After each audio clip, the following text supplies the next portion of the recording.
Welcome to Beyond the Trailers coverage of the 2016 Academy Awards, giving you an in-depth look at the top categories.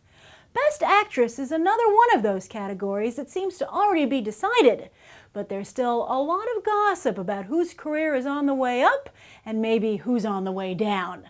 Which actress do you think everyone should be talking about?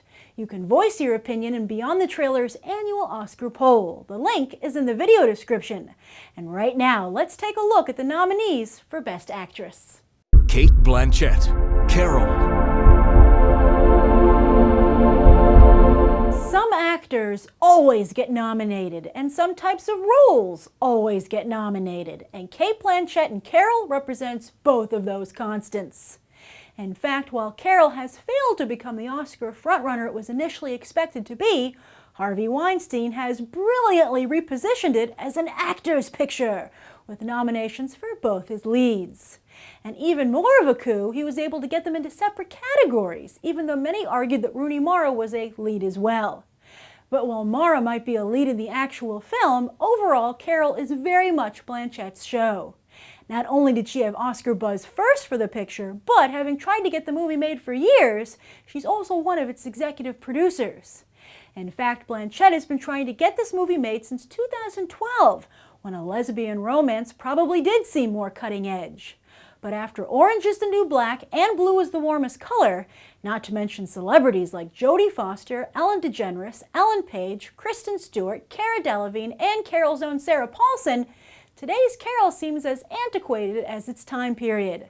Couple that with Blanchett's very recent win for Blue Jasmine, her second win overall, along with other strong contenders in this category, and this is likely as far as old school Oscar voting trends will take her. Brie Larson, Room.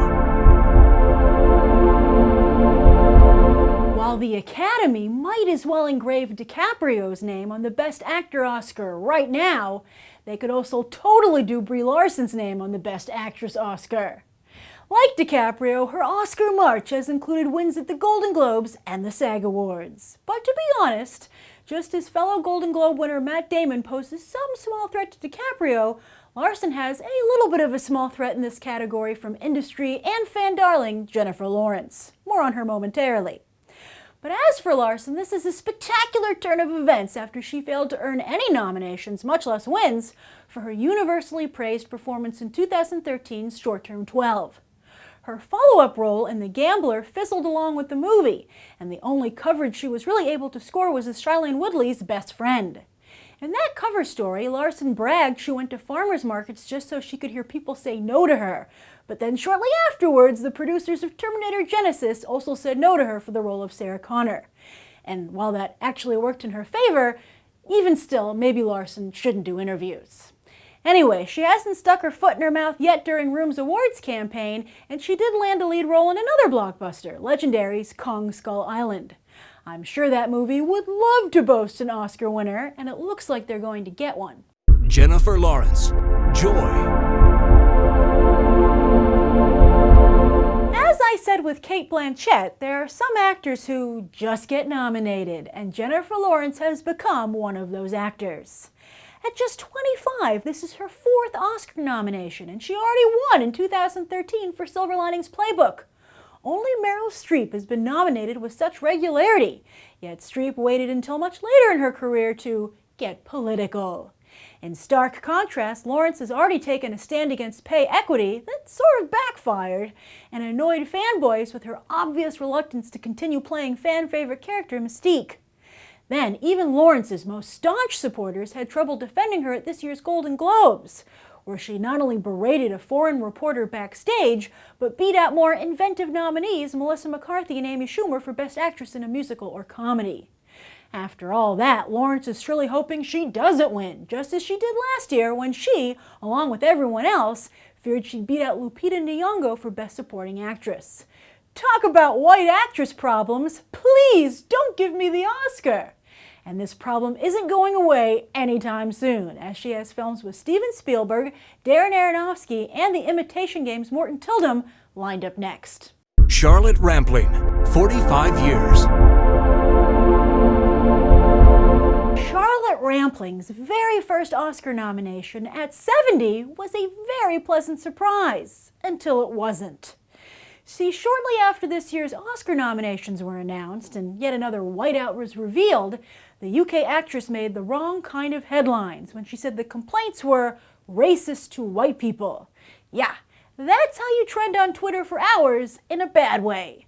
But lucky for Rampling, Michael Caine actually echoed her sentiments the exact same day, while another Brit actor, Helen Mirren, also recently downplayed the whiteout controversy. In fact, current older Academy members, of which there are many, are so upset about potentially losing their voting rights after this year that they might actually vote for Rampling in a show of solidarity.